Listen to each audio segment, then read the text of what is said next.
Thank you all for getting out of bed so early this morning and for coming to our panel. Title's up there, I won't repeat it. The slides, so we are going to really try and do some questions. I think it'd be really nice, especially as we've got an editorial panel here. This is really easy, you don't even have to download the app. Just search it and put the code in and you can ask questions about halfway through. My name is Tracy McVeigh. I'm the editor of the global philanthropic and foundation-funded projects for The Guardian.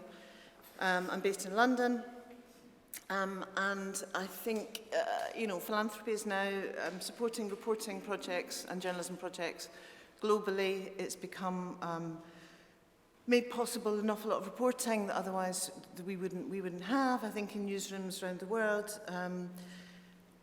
And it's very different, I think, which is one of the things we want to unpick with this panel, because, the newsroom's a very unforgiving place. It's driven by news cycles.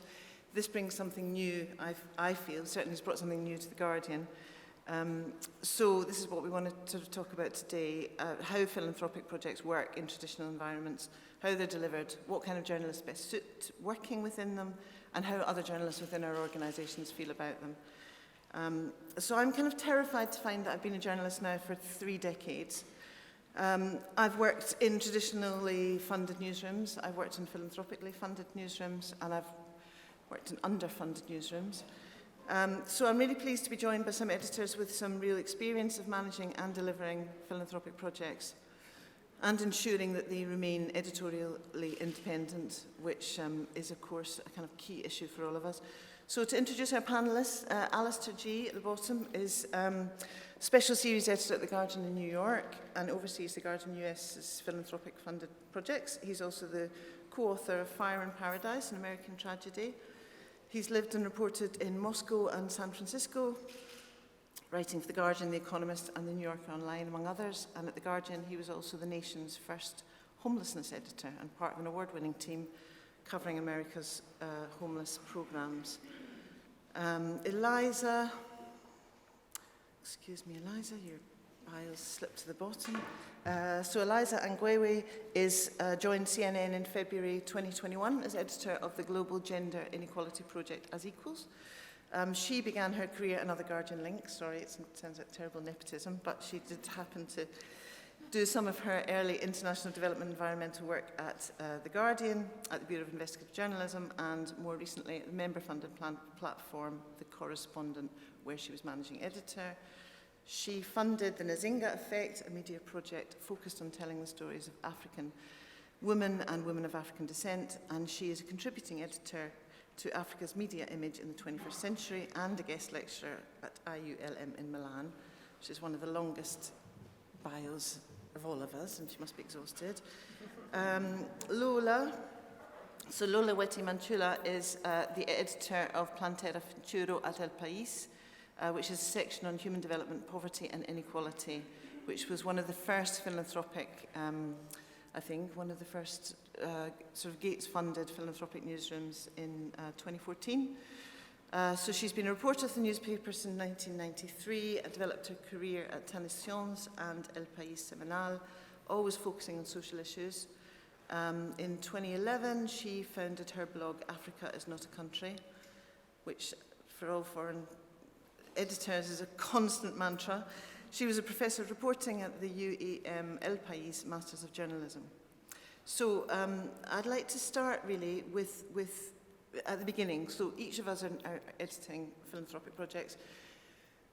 When we started, and we all started at quite different times, I'd kind of like to start by asking how you felt about philanthropic projects as you started, before you started, as you started the role. So we can maybe start at the bottom with Alastair, who's sharing a mic, sorry. I think that one of the most amazing things about when I started a philanthropic project was I didn't really know that it was a philanthropic project. So my first job at The Guardian was, as you mentioned, as a homelessness editor, and it was a project that The Guardian created in its San Francisco bureau to do a year of coverage of the homelessness crisis on the west coast of the US, which is very, very bad. There are thousands of people living on the streets there. And The Guardian hired for this position, and I came on to do this position, and it was a hybrid editor-journalist job.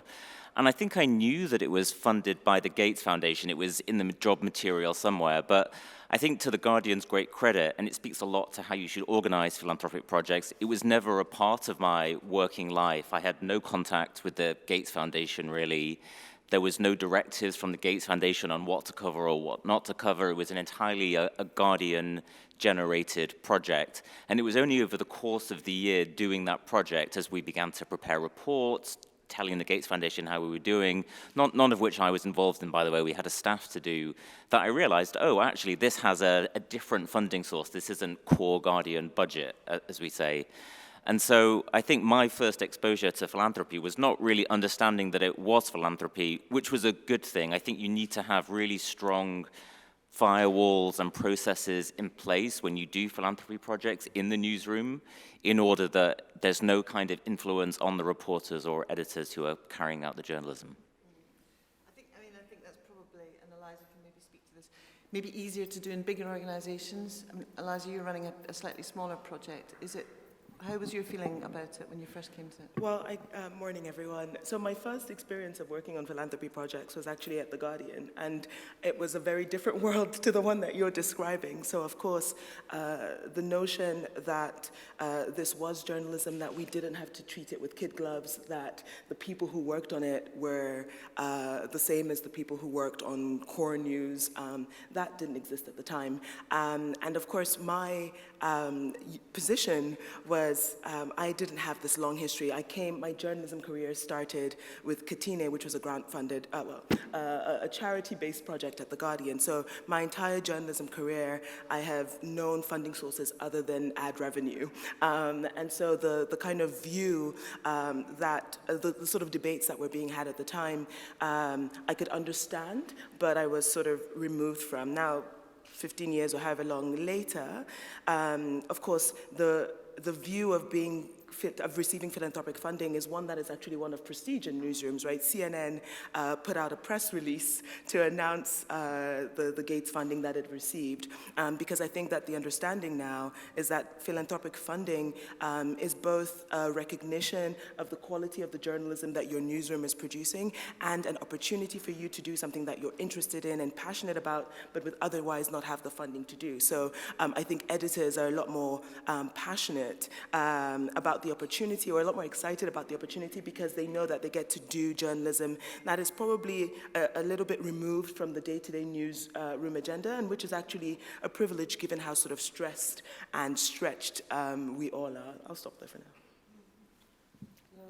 So for me, it was really very interesting to start this project, Planeta Futuro, because I was working before in our Sunday magazine in El País, and I was working before also with NGOs. So I mean,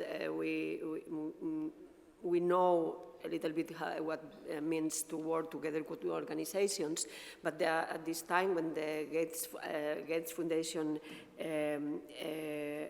has this project, and we have the opportunity to present, to develop project complete with many things that we'd like it to do than before it was not possible to do. For me, it was really very happy time, I have to say, because I can put in the project I write. So can you imagine everything that you like to do in journalism? You say, okay, now I like to do this and to invite these people to write for us and to open a window to Africa. That was my goal. I think that's it was.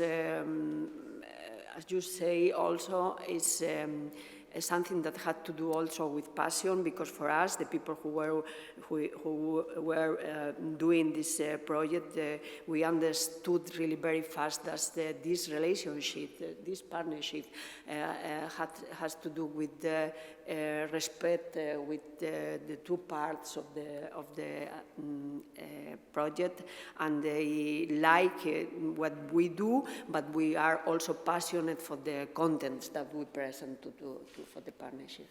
Yeah, and I suppose that leads me on to what I wanted to ask about.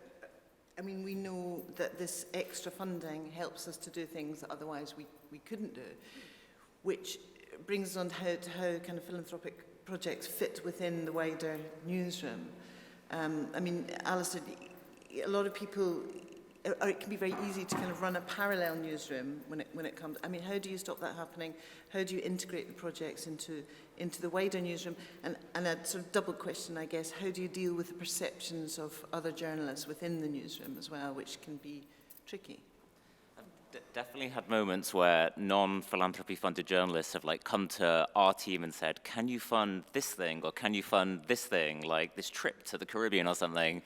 and we have to very politely say, "Sorry, this funding is ring-fenced for a certain purpose." But I would say that to take the example of the Guardian US, it's like a smaller newsroom within the Guardian itself. It's probably about 100 people or something like that. And so the philanthropy team has always been quite well integrated into that newsroom because there simply isn't a lot of people for us to be a separate hub within. And so we right now maybe have a team of 5 people-ish and people on contracts and that sort of thing. And it's completely integrated into the newsroom in the sense that we take part in our morning conference every day, and our editor-in-chief is telling us about his editorial priorities and asking us "Oh, I'd love you to do a story on this," and we're going back to the news editor saying, "We've got a great project on this. Can we launch it next week?" And we're discussing schedules and that sort of thing. And so we are completely integrated into the broader newsroom in that respect.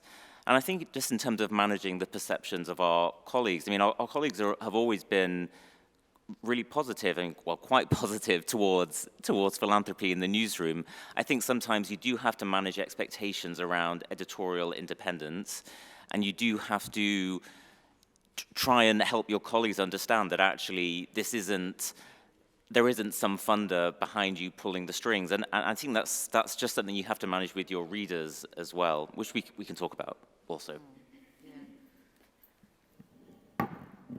Yeah, I think running as equals, which, as Tracy described, is a gender-funded, a gender-focused beat. I think the thing that is most distinctive about what we do at CNN isn't just that we're funded by the Gates Foundation, it's that actually we work at a very different pace to the rest of our newsroom, right? So CNN is a breaking news organization, and the direction I have taken as equals, building on the really fantastic work that Blandet Healy and Inge Thodar did setting it up. So there was a proof of concept that had been established, and a lot of reputation building, right? Which is exactly what you need to do when you are a new project within a newsroom, to have your colleagues understand what it is that you do, what your relationship to them is going to be, how you might work together or not. So as I'm saying, I don't think our philanthropic funding is what sets us most apart. It's the pace at which we work. It's my expectations for what a pitch should be, because my intention is that we don't just treat gender as, first woman to get X job, or meet woman who goes to well, is to kind of help expose the reasons why systemic gender inequality exists, which requires you to dig a little further and to go a little deeper. And our colleagues within CNN who might want to pitch to me just don't tend to have the time, in terms of their distinctive shifts, as we call it, to really go beyond, the ways they might otherwise think about their stories. I would love for this to happen more, and I think that there's a lot of goodwill. Colleagues of mine are here because of that level of goodwill and appreciation. And what we try and do is to make sure that, our colleagues feel like that the success of As Equals belongs to us all, right? We're not some kind of project off on the side, and when we do well, it's just, pat on our back. So we rely heavily on our colleagues who work on the visuals team. We rely on our colleagues who work on video. We would not be able to produce award-winning multimedia journalism without a whole bunch of people who exist outside of our team. So we need to make sure that, we share the kudos for the work that we do and do well. But yeah, there is, we also actually intentionally have the opportunity to invite in pitches from outside, right? The opportunity to be grants funded is to say, actually, CNN is quite a closed organization for lots of reasons, particularly the speed at which people work. You don't have time to go find a freelancer in God knows where. But actually, we have the opportunity to work with more journalists who live on the ground in the places, especially if you want to go beyond the sort of surface level of a specific story, of a specific issue. And that is an opportunity to enrich our newsroom. So I tend to describe As Equals a little perhaps ambitiously as CNN's Innovation Lab, because that distance allows us to try things that can then benefit the newsroom. Those tools can be used by other colleagues who might not have had the resources or time to develop them. For us, That's really interesting, talking about the opportunities as well. There's sort of, with integration, there's a necessity, and then there's also a kind of opportunity, and the kind of opportunities that this funding gives us. I mean, you can perhaps talk a wee bit more, Lola, about what El País has done with your Africa coverage. yeah, exactly. This is, for us, it was really a very big opportunity because traditionally in the media in Spain, we have no, I think it's the same in Italy, we don't have many information about Africa, what happens in Africa, what happens in every country, and this is really very important for me, and I think in general, because we are 14 kilometers far away, and we have common problems. We have many things that it could be also interesting for readers, but traditionally the media don't work with Africa. So for us, this support, this funding was really very important because we can open this window to Africa, and decided to run stories every day. So we use this OWA section, Planeta Futuro. It's, the name means a little bit a better planet for everybody in the future, but also a better world for the people who are living in the development countries. And this part of the information didn't exist in El País. And that's maybe because we are more oriented in Latin America. I don't know, but for me it was always a gap, and this project and this fundings, it was a good opportunity for us to do something special. And also related to the other questions, how in the newsroom they feel that this is the project. Of course, every journalist who are working in the newsroom, maybe not everybody, I don't know, but many had sometimes problems with organizations. We have working with NGOs, and maybe you don't understand really very good with the NGOs, or they think that maybe you have to speak only about the projects, or so. For me, for example, in one time happens that they say you have to put the name of our organization so many times. This kind of things happens also. And then, so this is the reason also that many journalists maybe think that the philanthropy in general is something that means that they will control your information, that they will say you every day that you have to write about that. That not happens. Not for me or for us. We are working 8 years now with the Gates Foundation, and never it was a word about our information. We are totally free, total independence. So I have to say that it's a really very good partner. And I know also that that could be a problem for another organization sometimes. But good philanthropy organizations, I think they respect very good the independence of the journalists, and they choose also good media to work together, I think. Do you think this, sorry Eliza, did you want to add? I just wanted to add very quickly that of course, because we're all Gates Foundation grantees, the audience is getting just that perspective. And the Gates Foundation, as far as working with journalists go, I mean, are consummate professionals, right? They know that there is perhaps far too much reputational damage to be done to meddle, but in editorial affairs. But then that is not necessarily the case across all funders, not necessarily about editorial independence, but more in terms of creating the kind of administrative burden that just makes it so difficult for you to do the job that you have to do as a journalist or an editor, right? If your funding is project-based and you need to check in with them often about various things, and so I feel like we're in a very privileged position that we are, our projects are funded by one of the better, more professional, better staffed philanthropic funds. If you're a local journalism organization and you're seeking funding from a sort of local non-profit or philanthropic fund, your relationship to your funder might be different than the one that we are privileged to enjoy. Yeah, it's an interesting point. At The Guardian, we have multiple funders, though the Gates is the core one and the original one. So Alastair, maybe you could talk to Eliza's point, actually, and how I've had experience, I'm sure you've experience of dealing with funders who, yes, are not as slick and professional as Gates are. How do you deal with those kind of issues?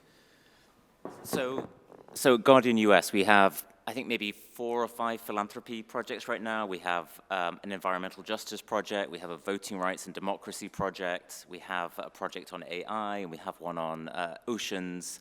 And there are funders ranging from OSF to, well, anyway, a range of funders. And I think that, you know, definitely with newer funders, you have to, in a way, sort of take their hand and hold their hand through the process, because they don't necessarily understand, you know, but they have expectations of us, perhaps, in terms of, you know, we'll deliver, I don't know, 30 pieces of content or something in a year. Of course, there are no expectations around the kind of content it would be. And we have expectations of them as well, in the sense that they wouldn't get involved, for instance, in the journalism we do.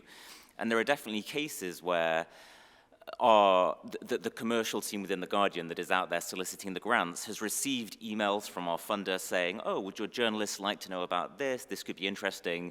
And our commercial team is a kind of file, you know, one of the firewalls we have in place to block those emails coming through to editorial.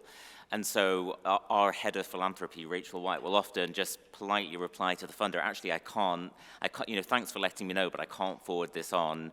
And so there is a process, you know, certainly for first-time funders over that first year of letting them know you have, you know, your way of doing things. We also have our way of doing things, and that's really important for us.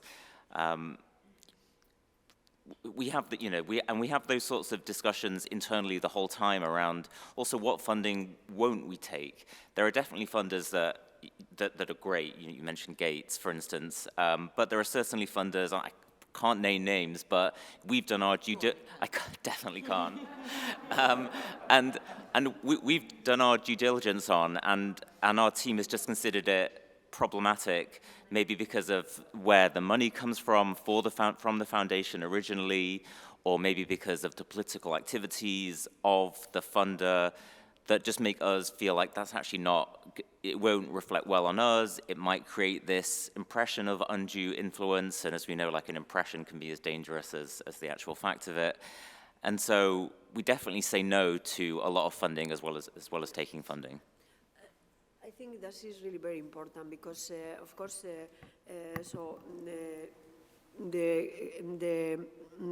as mentioned before, respect must be in the two directions, and also you have to trust really very good in the partner, but also know exactly what kind of funds you receive, because in the contrary, it could be a problem for the organization. So, I mean, the media have to know exactly what money are you receiving, and also the organizations have to know what kind of media they're supporting. This is really very important. And I think in this, when the two-phase and the same goals are clear, transparent, and everything, that is possible to do a really very good job and new jobs, and also implicate many people. So more information about the non-mainstream areas, for example, but also, as Eliza said before, many journalists who are working on the field in Africa, in Asia, in many countries, you can also integrate in the decks, and you can give the readers new information that normally is not easy to find in the media, in Europe in general, and in Spain in this case in particular. And it does feel like one of the advantages of as Eliza was saying, a slightly slower pace, is that actually you can work with people. You know, for me at The Guardian, I feel that we're working with people, Indigenous reporters in country, who perhaps a really busy newsroom doesn't have time to kind of deal with, because if they're writing in a second or third language, their copy it needs a lot of work, you know, for your audience, and a busy newsroom doesn't have that kind of time. So, I mean, I wonder if you all feel that there's something very special, that a real opportunity that we have, that we have the luxury of actually bringing, almost mentoring people, I suppose, into your kind of journalism, the journalism you want, almost kind of, you know, decolonializing the kind of journalism we've got, bringing people in. I mean, I perhaps wouldn't go so far as decolonizing, because I think that, just because I think that, you know, the part of it is whose voices do you offer a platform to, but still it's our ideas, right? They still have to write about subjects that we think will be interesting for our audiences, which, you know, is still, it's a constraint, right? You know, I think there's definitely the linguistic challenge, but there's also one about, you know, I'm from Cameroon, journalists across Africa are trained that, you know, if you're writing for a credible source, you're writing very flowery language, and you know, and so they're trying to show you all the things that they know, and which is not a bad thing. It's just that expectation is very different about what we would write, how you would write, and so I think that in truth, we don't do as much of it as the potential exists for it to be. We don't kind of hand over the reins. There isn't this, you know, empowering force in reality in the way that we want, but it's definitely much more than currently exists within the newsroom. And so I think my responsibility as an editor is to just be really honest about, you know, how much more room I'm able to create, but the kind of boundaries of that, because, you know, I'm still thinking most of CNN's audience comes for breaking news. If I'm going to try and steer them towards a 3,000-word piece about intersex athletes from sub-Saharan Africa, how are we going to do that? The furniture on the story really matters, but also the ways in which we construct the narrative really matters. And you know, not all journalists have received the same training to do that, and it can still be a really frustrating, really emotionally draining process, but one that is very well worth it because the end results kind of open up the world in more meaningful and, you know, more technicolor ways. But it's not something that I would say is very easy to do, or we do at the scale that it can be done at because of how much work it requires. I mean, maybe for Alastair, your audience is domestic, well, US domestic, and your reporting is US domestic. To flip that round, do you feel that the philanthropic-funded projects are bringing out voices, perhaps, from parts of America that otherwise newsrooms might be missing? Are you amplifying, as Eliza was saying, amplifying voices that otherwise we might be not hearing from? We try.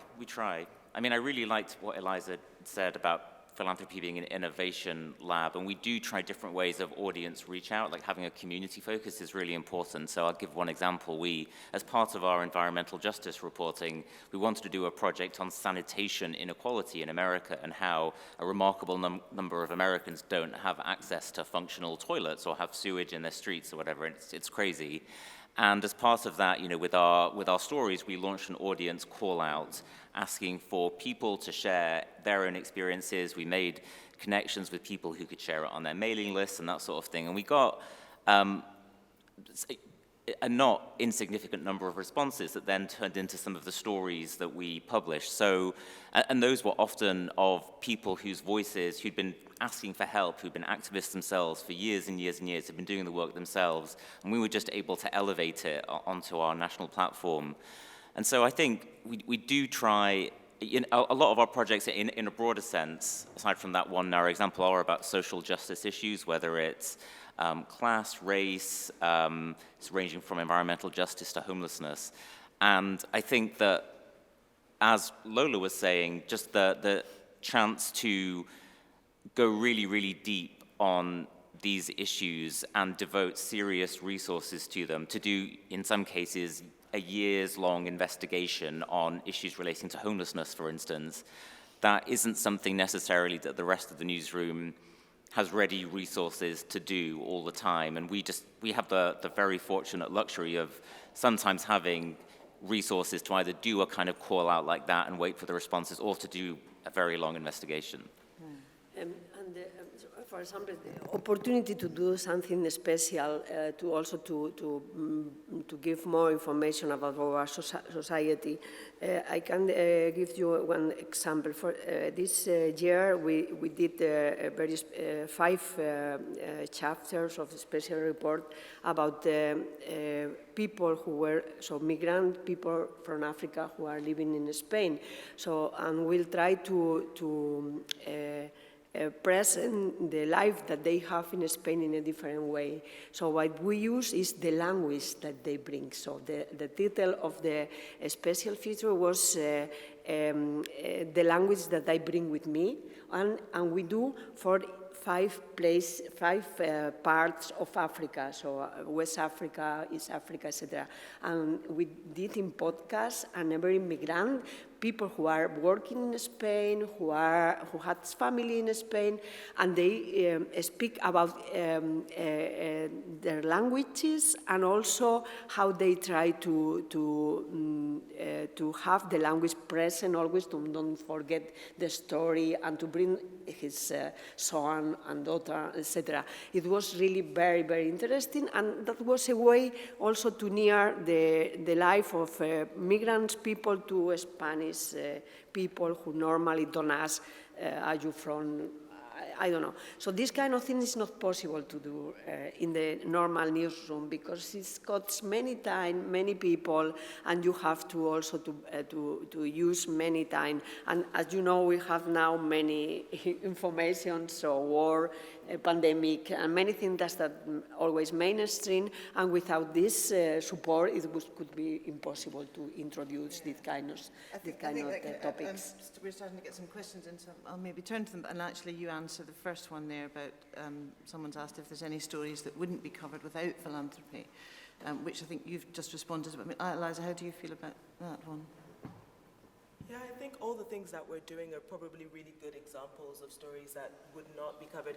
Not perhaps at all, but in the depth that they're being covered, because one of the things that we are, that I think philanthropic funding forces journalists to reckon with is the question of impact.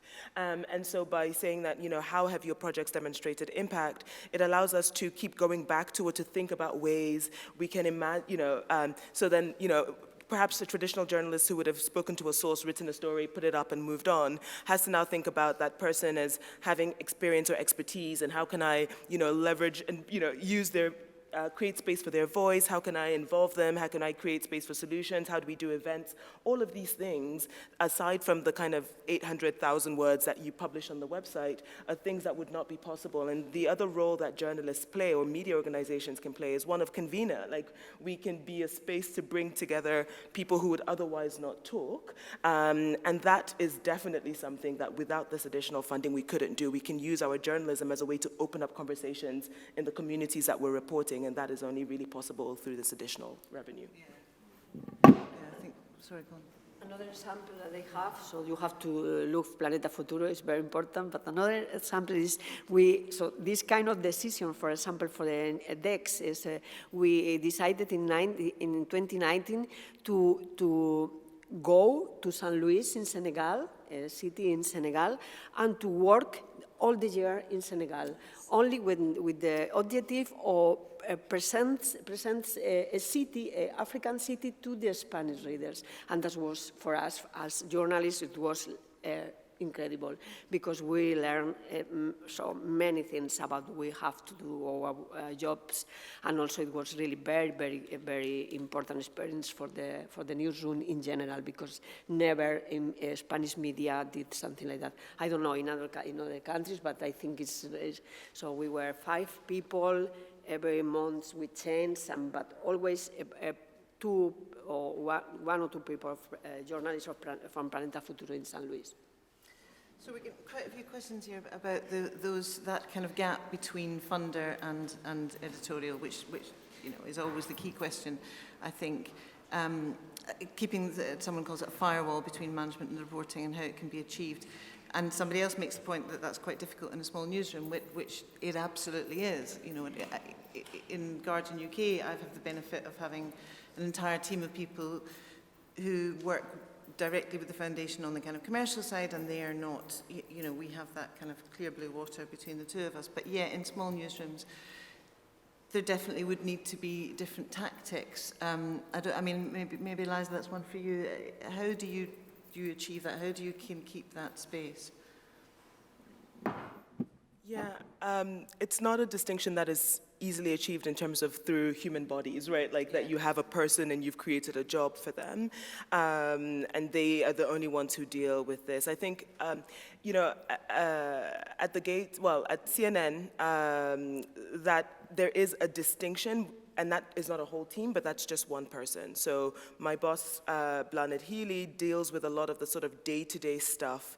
And that person is also a journalist. She's not on the commercial team. So if you're in a smaller newsroom, still having someone who is one step removed from the people who are making editorial decisions on the day-to-day about the project, even if they are a journalist themselves, gives you just a little bit of buffer so that, it's not the same person who is answering questions. Because I don't think that, if you are working with people with integrity, and this is not about sort of like broader organizations, just the sort of direct contacts, right? If you believe that that person has integrity, it still doesn't mean that they can't talk to you about things that won't eventually have some kind of, influence on you, kind of having information that would influence the decisions that you made if there was just someone in between you who would, be that buffer. So I would recommend that in small newsrooms, even if you can't build a team of commercial people, have someone who is the buffer to talk to your stakeholder, your client, your funder, because then that way the conversations can be had that just don't trickle down to the decision makers and the editorial floor, and just gives you a little bit of space required. Yeah. There's a question here I'd quite like you all to answer with just yes or no, okay? So, was there a time when securing a fund was at stake and you went along with it despite being unhappy with the subject, conditions or expectations? Alastair? No. Eliza? Yes. Oh, okay. Oh, you might have to expand on that. Find me afterwards. Okay. Lola? Sometimes. Oh, really? Okay. Well, mine's a no as well. There you go. Maybe we've got better managed firewalls. Maybe that's what it is. What advice? Okay, we've kind of covered that. Tracy, just to say, it's sometimes not. It's not like I'm not going to that we don't want this person's money. It's not none of the sort of big, more malicious things. It's more things like I don't think we can find actual stories that I'm interested to tell on this subject for 6 months. It's just that sense of like creating an artificial interest in a subject that, from your editorial perspective, probably doesn't exist. Yeah. Okay. Yeah. No, I think we've all got experience of that for sure. Yeah. We've definitely had some very niche suggestions, like, how about a year's coverage of solar panel technology for cars or something? I don't know, Yeah, there's definitely some niche ones. Okay, sorry, I'm blind, I can hardly read these. Okay, sorry, Eliza, you've been speaking a lot, but you've got another direct question.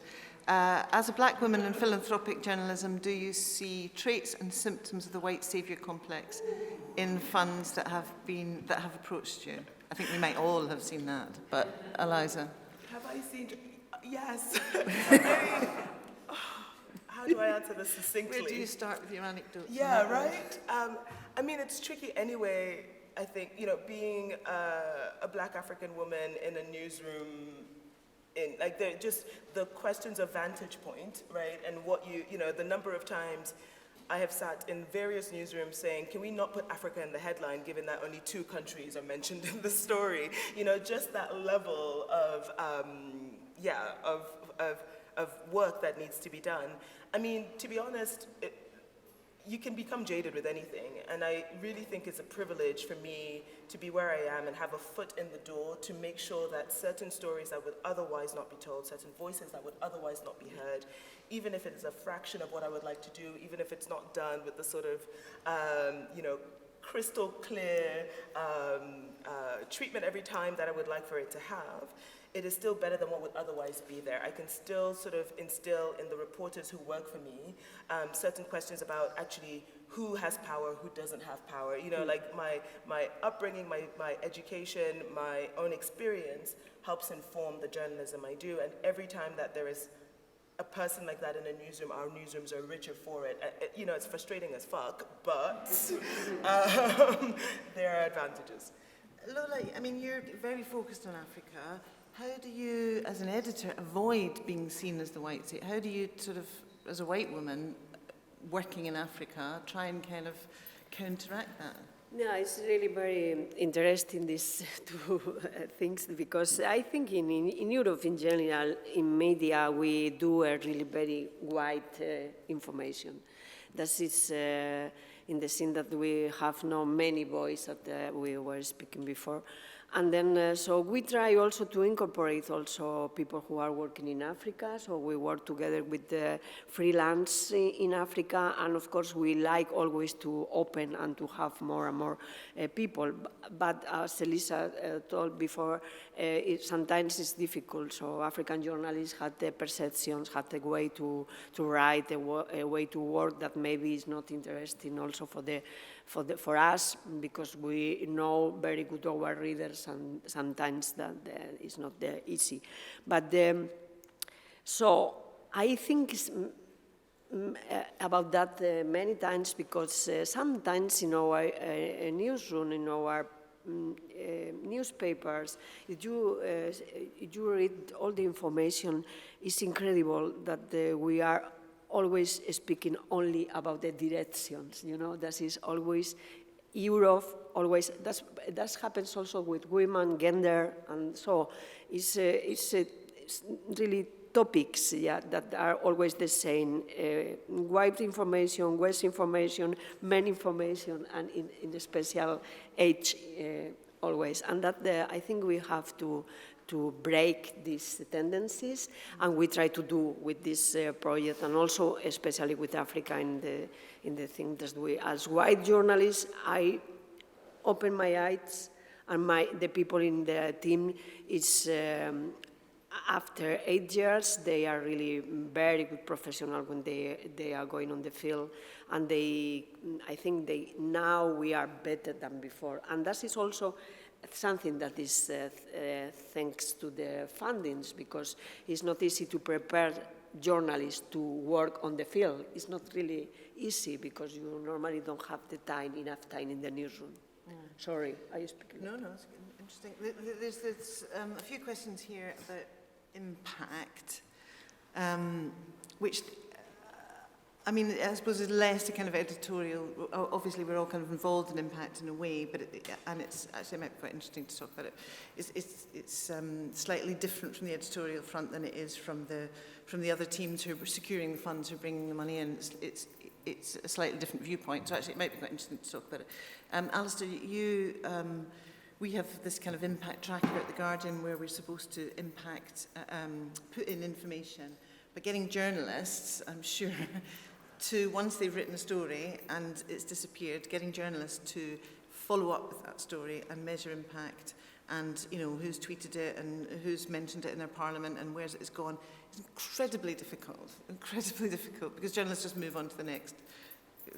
Here, you just move on to the next story and it's gone, it's yesterday's. So, Alastair, how do you sort of tackle that with reporters? Because we do have, obviously, a kind of a responsibility to report back how well the stories have done and where they've gone.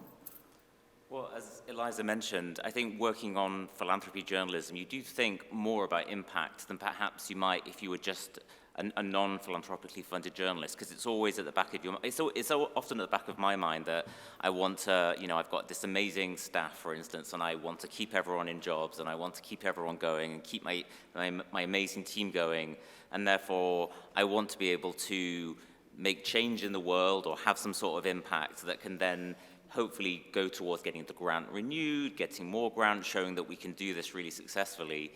And so, in terms of challenges of philanthropy journalism, I certainly think, it's not necessarily a challenge, but it's an objective of mine personally, that we do have some sort of demonstrable impact in the world so that we can continue the work that we do. And definitely getting journalists to report impact is like herding cats. Like they don't want to think about it. They're not, they move on. But the editors that I work with, it's become a bit of an ingrained muscle. If we see like something being shared by someone notable or anything in the world of impact, we do share it with our philanthropy team, who creates these excellent impact reports. And I suppose the kinds of impact you have can really vary. The most basic level, it's page views, how many people saw this, it's read time, how long did they stay with the story. And then, going up the scale from, did a lawmaker cite this in a letter, to at the very end, like, did you get some funding for, in the case of sanitation, like funding for a city that didn't have proper sanitation? We had one really amazing example from our Voting Rights and Democracy project where our reporter was reporting, he read about a case where a woman in Memphis, Tennessee had been imprisoned for 6 years for attempting to register to vote. And it's a really crazy, only in America story where people with certain kinds of, who've committed essentially certain felonies in the US can end up losing their voting rights essentially forever. And there's a real, it's applied, these rules are applied disproportionately. And it's often the case that white people who commit intentional voting fraud, our reporter found, get lighter sentences than black people who make innocent voter mistakes. And he read about this case of this woman, Pamela Moses, in Memphis, and he thought it was one of those cases where it was just it was a mistake, but the judge and the prosecutor had made it look like she had made this very intentional, egregious voter error, that she had convinced someone to register her against their will. And he did a public records request with the criminal justice system, and he found this document where someone in the system said, oh yeah, this was totally our fault. Like we accidentally registered her, it wasn't her fault. And this document hadn't come up in court. And it just so happened that the day after that story came out, there was a court hearing to do with her sentencing. The lawyers brought up this document and she was released immediately the same day. And so that's probably like that happened a couple of months ago. That's probably like the most gratifying and the most immediate impact we've had. But I have to say that it's not all like that. You know, that's within 3 or 4 years of work where you can have that kind of impact. So just, you know, putting that out there, that with philanthropy, you have to think about impact a little bit.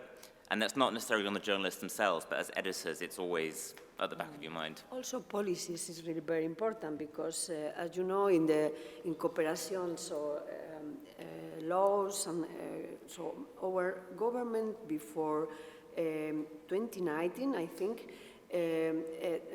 didn't put money for the Global Fund for Malaria, Tuberculosis, and AIDS.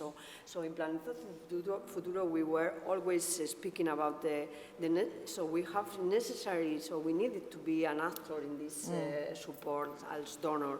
And we started also, not every day, but as much as possible. And at the end, so Spain is against now supported of the Global Fund. These kind of things are also important. Yeah, and I think actually, you know, in some ways foundations are kind of utilizing what journalism does anyway. You know, what really, for me, good journalism does is bring about change or put pressure on people and lobby and by exposing a kind of truth. And actually, I don't know how you feel about that, Eliza, but you know, it feels like the foundations asking us to measure that is really the new thing. I mean, how do you go about, how much of your day is with impact, I guess? No, I was thinking about what you were saying and thinking, you know, these sorts of examples exist outside of philanthropic-funded projects, right? I think perhaps something that helps or catalyzes it is that because we are interested in impact, because we're interested in subjects that might otherwise not be reported or reported at the same length, there's a chance for more kind of this impact, right? It's kind of accelerating the potential for impact. I do, because I can't add very much to what my panelists, you know, what the fellow panelists have said about the kinds of examples and the potential for impact, that there is a kind of like shadow side of this, right? That if you have to demonstrate impact, in what ways does it blinker us to subjects that are really important but otherwise really boring, right? Like if I think about in international development, for example, something that would be really revolutionary is changing things like trade agreements or international property law, as came up a little bit with, for example, vaccines, right? To do a project that is reporting on, you know, the trade system or international property rights, or, you know, would just be the most, you know, soul-crushingly boring thing for writers and for readers, like that, just to make that something that, you know, because journalism requires human, you know, characters and people, human interest stories and color. How do you talk about TTIP or what's happening at the WTO with any amount of verve for more than one piece, right? And so, and that is an area where we really need to shine a light so that things change in the world. If we're, you know, if we don't want to just keep telling the story of the woman at the well. So, you know, the focus on impact does kind of obscure what we might choose to report, because it's really difficult to bring these sorts of areas alive, and perhaps they need it more than a lot of other ones. And it can also be kind of quite good for reporters themselves to see impact that normally they wouldn't do in an ordinary newsroom. You wouldn't, we do impact reports for all the funders, which are done externally by an external consultant who produces them. And actually the reporter's like, wow, when they see where their stories have gone and what kind of impact they have done, that they didn't know about. So it's actually kind of, I find it kind of quite encouraging for reporters themselves to realise that their stories are having an impact. Because sometimes you write a story, you file it, and you forget that anybody even reads it. I mean, that's kind of quite common. Can I share a quick tip? If you're thinking about impact, please don't just wait till the end to see what you can kind of like cast your net and measure. Like that, there are a lot of projects for which, or a lot of stories for which you have to think about it at the start, right? And so that is what we have the opportunity to do when we are able to work more slowly, is that thinking about, so for example, I used to work at NGOs, and people who work in the nonprofit sector or who are activists or advocates on specific issues tell us all the time, I really wish I knew that story was coming, like on the day that it lands, them being able to leverage it to make things, to change things. Like there is a line between, of course, what we are able to do as journalists or expected to do and what advocates on a specific subject can do, and them knowing about stories coming so that they can then use that to lobby or use that to advocate, or so there's just a little bit of work that can happen as you are working towards a story or working towards a series of stories where you are thinking about who are the stakeholders, who do we need to talk to, having listening events to make sure that people know about the reporting, and also it helps inform it so that you can also cover things that you might otherwise not arrive at. So don't just sort of think, put out the story and then, count the unique page views or whatever. Think about it at the start too. Okay, we've been asked a very direct question about the Gates Foundation, working with the Gates Foundation. So what do the contracts contain? I'm not sure anyone in the editorial will have seen the contracts, to be honest. Is there any downsides on working with the foundation?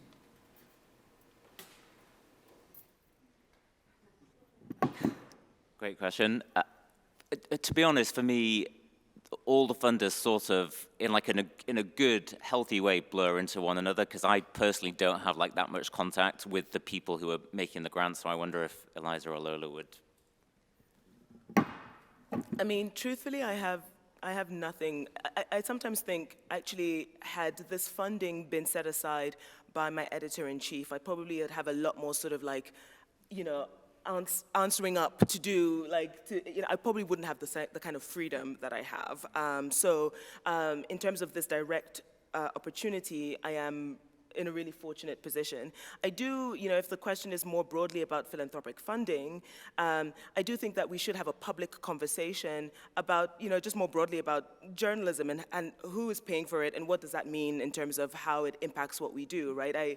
I have said, previously that we can engage in a public conversation about what does it mean, for example, that the Gates Foundation funds the agricultural project and funds the journalists who report on the agricultural project. And I think in a healthy democracy, in a healthy society, we can have that conversation and probably realize that actually there isn't that much direct impact because of this kind of firewall for the journalists, but that on a societal level, are there impacts that come from philanthropic funding that were different to that, journalism being paid by ad revenue, or journalism, if you even had a government source, if the government put money in a pot and redistributed it to journalists, what are the kind of societal impacts there? I think that is part of that conversation, as opposed to imagining that in any direct way, Bill Gates has horns, at least maybe not in journalism, perhaps other sectors might view him and his foundation differently, but we should engage in a broader conversation about what does this mean for our societies.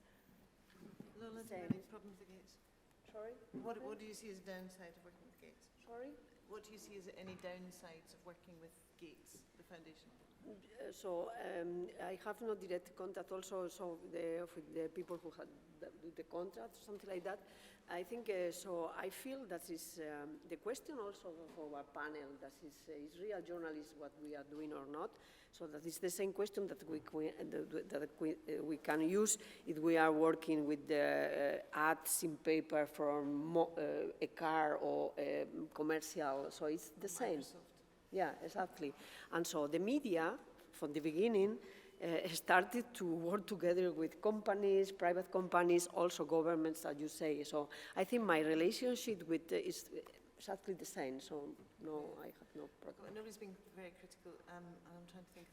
I think for me, the only downside of working with Gates is a very practical one. All American philanthropic organizations have to follow the security guidance of the government, which means there's a couple of countries they're not allowed to put money into. So there's a restriction on a couple of countries that the American government don't like, that we can't actually report inside. So we can't spend money in that country because of national restrictions on the Philanthropy Project. So I can't report from Cuba, for example.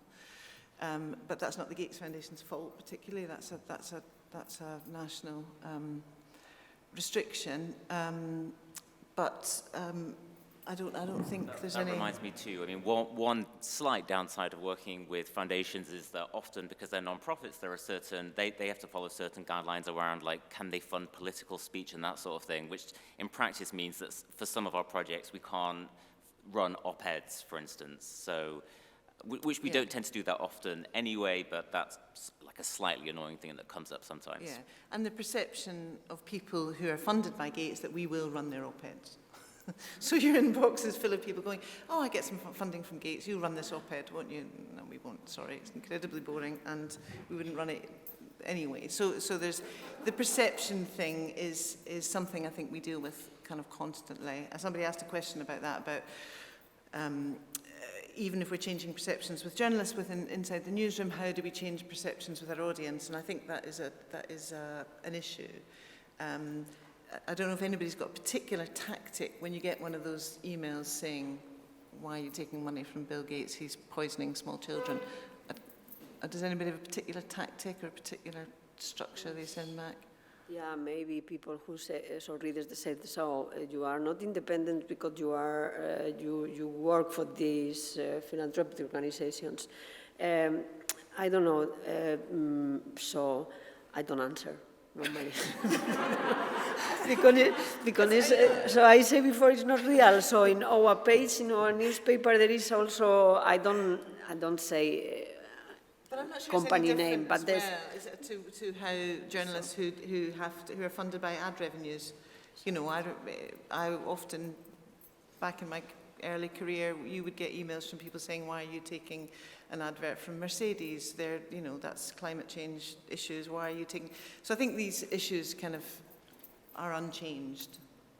I think the question is to be professional anyway, because also the media who needs support and they try to get the money and run, that exists also, and I think that is not a really very good way. So in both part of the partnership, we have to be professional and of course respect. So the Gates Foundation has some things that maybe is not okay, but it's not problem for our work. Maybe it's a problem that we have to do every year one report about impact and this kind of thing that is really very boring with all metrica and everything. That is, but it's normal because they need to know which impact you have with your information, and we need the money to do this information. So this is a partnership that when you understand each other, that gets very good.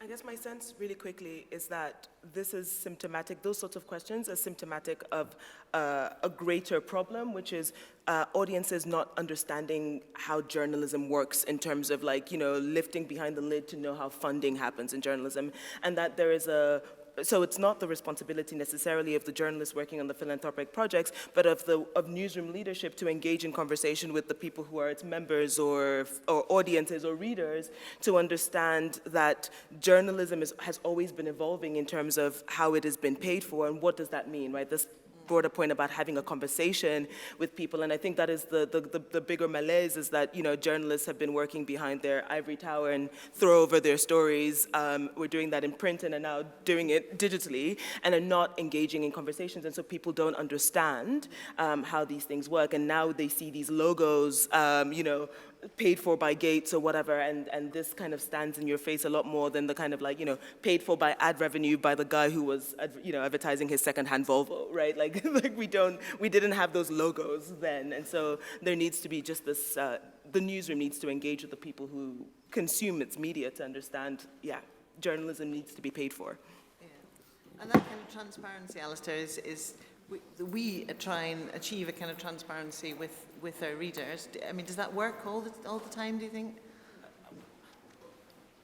I hope it works. I think that our goal is always to be as transparent about the funding sources as possible. So on each of the stories that we do that are in one of the sections funded by Philanthropy, we do say this is supported by X Foundation or X Foundation, and we have a link where you can click through to it, and it'll tell you all the stuff you need to know as a reader. So this is supported by this foundation, it's editorially independent, we give a couple of terms of the contract, not like in legalese, but we're just defining what this is for readers in a way to make it seem a bit less scary, we hope. And I think that it works because I actually don't get a whole lot of emails from readers saying, oh my God, why are you funded by this person? Because I think we make it quite clear that we are funded by, it is supported by a given foundation, but they don't have any control over what the actual content is. Brilliant. Okay, I think we're timed up. So thank you very much indeed for coming, and thank you, Alastair, Eliza, and Lola. Thank you.